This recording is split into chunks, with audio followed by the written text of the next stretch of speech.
Irmãos, quanto aos dons espirituais, não quero que vocês sejam ignorantes. Vocês sabem que quando eram pagãos, de uma forma ou de outra, eram fortemente atraídos e levados para os ídolos mudos.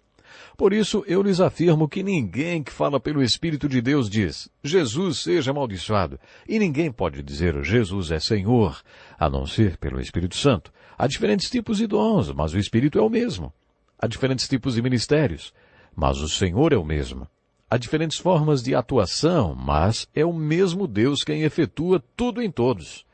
Todas essas coisas, porém, são realizadas pelo mesmo e único Espírito, e Ele as distribui individualmente a cada um, como quer. Seja bem-vindo ao Encontro com a Palavra. Iniciamos o programa de hoje com a leitura do capítulo 12 da primeira carta de Paulo aos Coríntios. Nesta passagem, Paulo dá início à parte construtiva de sua carta. Já vimos que a primeira parte desta carta até o capítulo 11, que Paulo abordou os problemas da igreja de Corinto, chegando inclusive a acusar os coríntios de levarem uma vida carnal. A partir do capítulo 12, Paulo inicia um novo assunto escrevendo: Irmãos, quanto aos dons espirituais, não quero que vocês sejam ignorantes. Afinal, qual era a classificação espiritual dos coríntios? No início da carta, Paulo se dirigiu a eles como santificados, mas quanto mais lemos a carta, mais vamos descobrindo que os coríntios eram tudo menos aquilo que chamamos de santificado. Ser santificado é ser separado para seguir a Cristo. Ser santificado não significa ser perfeito ou não ter nenhum pecado. Os coríntios, com toda certeza, são um exemplo disso. Paulo também se dirige aos coríntios como espirituais, mesmo depois de, no capítulo 3, ele os ter classificado como carnais. Você está lembrado? Irmãos, não lhes pude falar como a espirituais, mas como a carnais, como a crianças em Cristo. Começamos então a nos perguntar, eram santificados carnais ou espirituais, hein? Paulo inicia o capítulo 12 dizendo, Irmãos, quanto aos dons espirituais, não quero que vocês sejam ignorantes. Os coríntios não eram ignorantes, pelo contrário, eles eram muito instruídos, nem eram ignorantes a respeito do Espírito Santo. Eles eram espirituais, santificados. Eles tinham dons espirituais. Eles sabiam da existência do Espírito Santo, mas desconheciam sua função. Isso Paulo discute no capítulo 12 de 1 Coríntios, as funções do Espírito Santo. Paulo começa a dar esta explicação sobre as funções do Espírito Santo mais ou menos assim. É assim que o Espírito Santo trabalha. O Espírito Santo dá dons espirituais às pessoas espirituais. Estes dons espirituais dão às pessoas espirituais capacidade para exercer ministérios espirituais. À medida que essas pessoas, com seus dons espirituais, começam a exercer seus ministérios espirituais, o Espírito Santo unge seus dons e as manifestações destes dons através dos seus ministérios. No início deste capítulo, Paulo está dizendo que há variedades de dons. O Espírito Santo não dá o mesmo dom para todas as pessoas da sua igreja, o que significa que há uma variedade de ministérios. Paulo também diz que há diferentes formas de atuação. Isso significa unção, que capacita o povo de Deus a ter ministérios espirituais onde seus dons podem ser ministrados. À medida que o povo exerce esses dons, o Espírito Santo dá unção aos seus ministérios. Pessoas espirituais não têm os mesmos dons, nem os mesmos ministérios. O Espírito Santo não derrama as mesmas unções sobre os ministérios. Poderíamos traduzir o mesmo texto de uma outra maneira. Por exemplo, assim, os homens têm diferentes dons, mas todos estes dons vêm do mesmo Espírito. Há diferentes formas de servir a Deus, mas todos servem ao mesmo Deus, ou ao mesmo Senhor. Deus trabalha através de diferentes homens e de diferentes maneiras, mas é o mesmo Deus que atinge seus propósitos através de todos eles. A cada homem é dado um dom pelo Espírito Santo que poderá ser usado para o bem comum. E por trás de todos estes dons está a forma de atuação do Espírito Santo, que distribui para cada um conforme a sua vontade. Como o corpo humano tem muitas partes que formam uma única unidade, assim é o corpo de Cristo. Neste capítulo, o apóstolo Paulo, à medida que fala sobre as funções do Espírito Santo, também enfatiza dois princípios que aparentemente são opostos entre si: a diversidade e a unidade. Ele enfatiza o princípio da diversidade. Procure observar quantas vezes ele usa a palavra diversidade, diversidade e diversidade. Isso quer dizer que a igreja cheia do Espírito Santo, onde as pessoas são controladas pelo Espírito Santo, cheias do Espírito Santo e capacitadas pelo Espírito Santo, são também diferentes. Infelizmente, encontramos o oposto. Algumas igrejas quase impõem àquelas pessoas que chegam que sejam iguais a todos os outros membros, esperando que elas tenham as mesmas manifestações de dons espirituais e os mesmos ministérios. Como se todos provassem que realmente são espirituais, tendo o mesmo dom. Como numa fábrica de salsichas, todas são iguais, da mesma cor, do mesmo tamanho. Paulo diz que não é nada disso. Por favor, preste atenção. Isso é muito importante. Não é assim que o Espírito Santo trabalha. Quando o Espírito Santo derrama dons espirituais sobre o seu povo, ele dá diversidade de dons.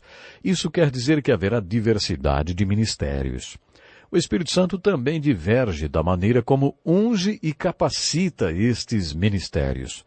Por isso, a diversidade e não a uniformidade caracterizará uma igreja cheia do Espírito. Ao mesmo tempo, entretanto, Paulo também enfatiza o princípio da unidade. Ele ensina que a unidade funciona como todos tivessem uma só mente. Como é possível que os princípios da diversidade e da unidade coexistam? Paulo usa uma ilustração para mostrar como os dois funcionam. Ele diz que a igreja é como um corpo humano, caracterizado pela diversidade. Existe diversidade entre a mão, pé, tronco, nariz, ouvidos. Todos são partes de um mesmo corpo. Mas todas essas partes diferentes estão sob controle da cabeça. Todos os membros trabalham em unidade, de maneira coordenada e sincronizada.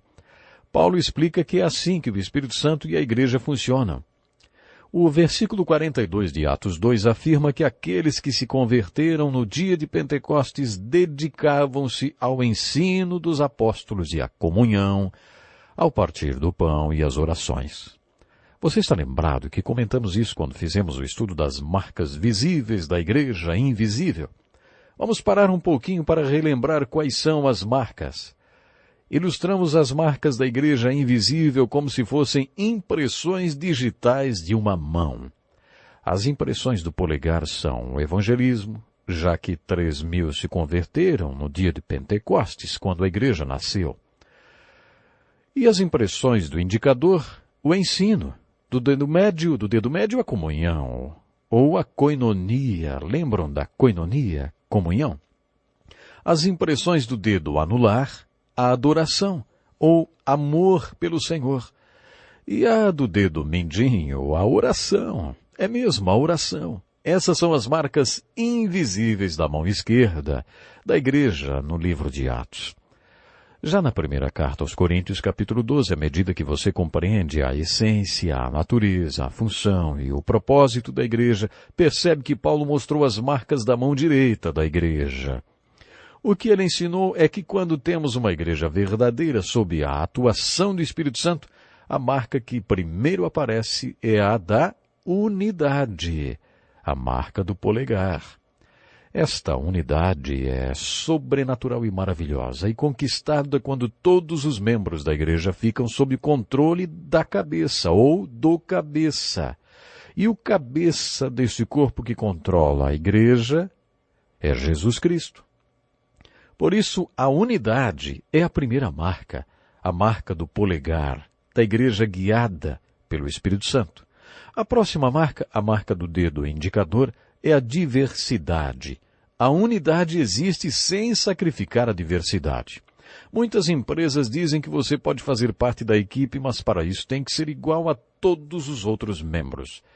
Para fazer parte da unidade da empresa, você tem de sacrificar e desistir daquilo que o torna único e diferente de todos. De acordo com as Escrituras, isso não é unidade, é uniformidade. Mas a particularidade do corpo de Cristo e a maneira bonita como esse corpo funciona é conseguida através da conjugação da unidade, o polegar com a diversidade, o indicador. Sabe, o dedo médio da mão direita é pluralidade. A Igreja de Cristo tem pluralidade e quando o Espírito Santo atua entre os membros, ele não usa apenas o pastor ou uma das pessoas com dom, uma ou duas pessoas com dons. Não, não é assim que o Espírito Santo quer trabalhar. Observe que quando o Espírito Santo está atuando na igreja local, ele dá dons para todos os membros. Não existe crente sem dom. Não existe membro do corpo de Cristo que não tenha recebido dom espiritual quando eles foram distribuídos na igreja. Portanto, a pluralidade é uma das marcas da igreja.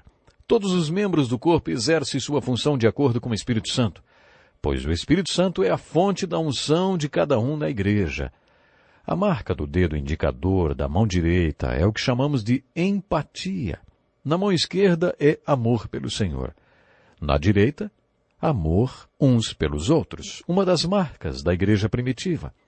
Para explicar esta característica, Paulo diz que quando um membro sofre, todos os outros membros sofrem com ele.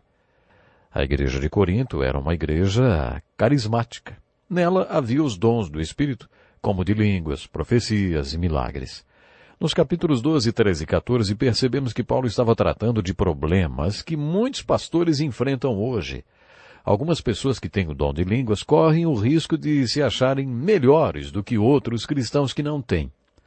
Elas acham que o dom de línguas é como se fosse uma credencial. Quer dizer, se você não fala em línguas, é porque você não é cheio do Espírito e não é espiritual. Estudando o dom de línguas, no capítulo 14, questionamos: será que o dom de línguas é a experiência que todo cristão tem que ter? Algumas pessoas em Corinto diziam que sim, só que é um engano. Mais do que isso, é uma heresia. E Paulo combateu esse problema nos capítulos 12, 13 e 14.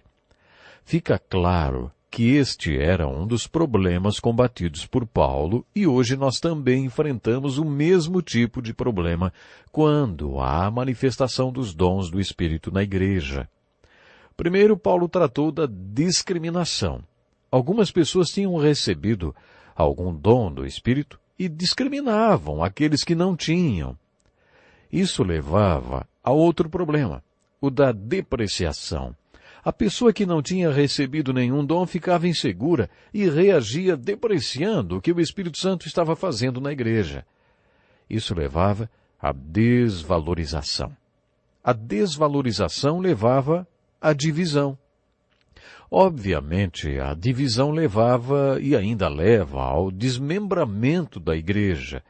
Isso acontecia naquele tempo e acontece hoje também. E por causa da discriminação, a depreciação, a desvalorização e por causa da divisão, essas pessoas não permanecem no corpo ou na igreja por muito tempo. E são tratadas como cidadãos espirituais de segunda classe. Para Paulo, não está certo ser ignorante em relação aos dons espirituais. Você tem de saber o que a Bíblia fala a respeito do Espírito Santo e como ele atua. Outra atitude em relação ao Espírito Santo que não é certa é a de ignorar os dons do Espírito Santo.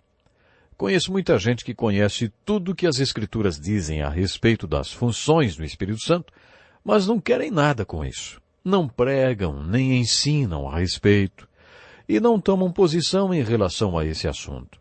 Essas pessoas nem chegam a mencionar o assunto dons do Espírito, porque é polêmico, e elas não querem problemas para o seu lado. Aí ficam em silêncio, não falam nada sobre isso. Aí ignoram o assunto do Espírito Santo, e acabam agindo como se esses 3 capítulos da Bíblia nem existissem. Eu conheço gente que gostaria de arrancar os capítulos 12, 13 e 14 de 1 Coríntios. Arrancar da Bíblia, porque acha que eles trazem muita divisão à igreja. Mas, se alguém fizer isso, vai arrumar encrenca para o seu lado. E se você quiser entender como o Espírito Santo trabalha, quais são suas funções e ser um canal de atuação do Espírito Santo, tem que decorar esses 3 capítulos e ser craque neles, porque Paulo foi completo em sua abordagem a respeito das funções do Espírito Santo.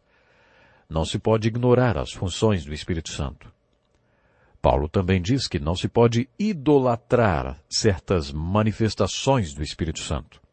Era outra coisa que estava acontecendo na igreja de Corinto, principalmente com o dom de línguas. Alguns deles estavam idolatrando o dom de línguas e excluindo outros dons espirituais. Os coríntios também cometiam outro erro, desta vez relacionado à iniciação dos dons do Espírito Santo. As manifestações do Espírito Santo foram chamadas de dons. Existe, por exemplo, o dom de prestar ajuda ou o dom de dar. Esta manifestação é motivada pelo Espírito Santo no coração daquele que dá ou que presta ajuda, não no coração daquele que quer ajudar ou que quer receber algo. Imaginem que eu comece a espalhar que eu quero ganhar um terno novo e que no final eu consiga que alguém me dê um terno novo no meu aniversário. Vocês acham que essa doação foi feita pelo Espírito Santo? Claro que não. A ideia de dar alguma coisa nasce no coração do doador e não no coração de quem recebe. Ora essa, se eu começar a dizer por aí, o meu terno está feio, só tenho um terno, vou acabar ganhando um terno. E não foi o Espírito Santo que colocou no coração de alguém para me dar esse terno, não. Na verdade, essa doação acaba sendo uma grande surpresa para quem recebe, porque nasceu através do Espírito Santo no coração de alguém que sentiu de doar, não porque eu falei. Observe que Paulo fala que os dons são dados pelo Espírito conforme a sua vontade, não conforme o que você quer. Podemos até desejar ter um dom ou outro, mas não podemos dizer ao Espírito Santo, ei, eu quero receber este ou aquele dom. Os dons do Espírito Santo acontecem como uma surpresa para aquele que recebe. Se Deus quer lhe dar algum destes dons, você vai receber. Ele chegará até você. A ideia de você possuir algum dom vai brotar no coração do doador, o Espírito Santo. E será como uma surpresa para você. Você entendeu o que eu quis dizer sobre a iniciação destes dons? Paulo também diz que não devemos tentar fazer imitação dos dons espirituais. Eu acho patético o que acontece com alguns grupos carismáticos que pressionam as pessoas a terem dons para que façam parte do grupo. Essas pessoas se sentem tão pressionadas que acabam até fingindo que receberam algum dom. Elas sabem que não serão aceitas como uma pessoa espiritual até que tenham um dom, mesmo que seja uma imitação. Sabe, isso é muito triste que aconteça. Não precisamos imitar nenhum dom, nem fingi-lo. Este era outro problema relacionado às funções do Espírito Santo. Depois do capítulo 12, Paulo inicia o maravilhoso capítulo do amor.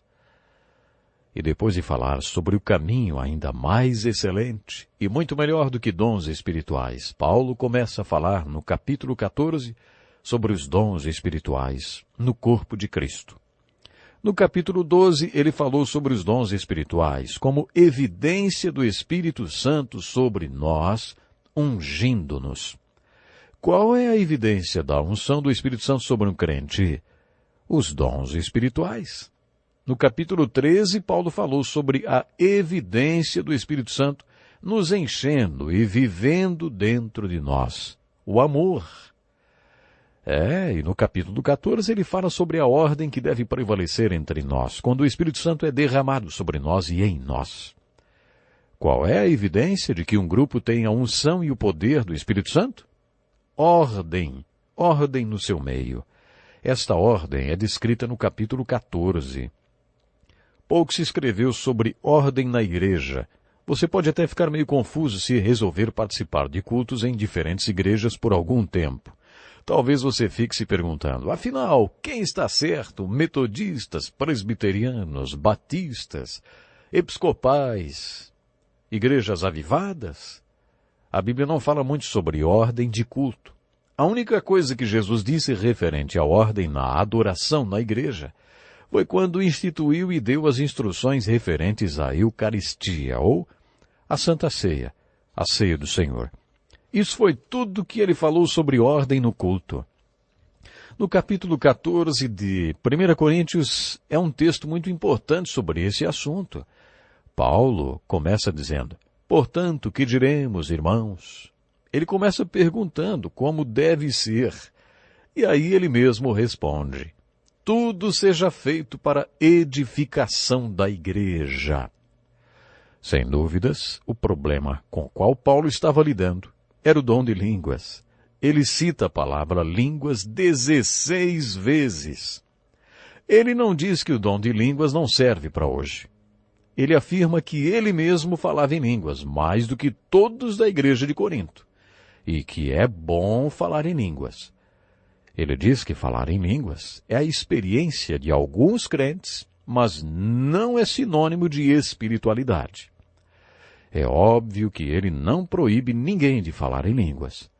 No final do capítulo ele diz assim: tudo deve ser feito com decência e ordem.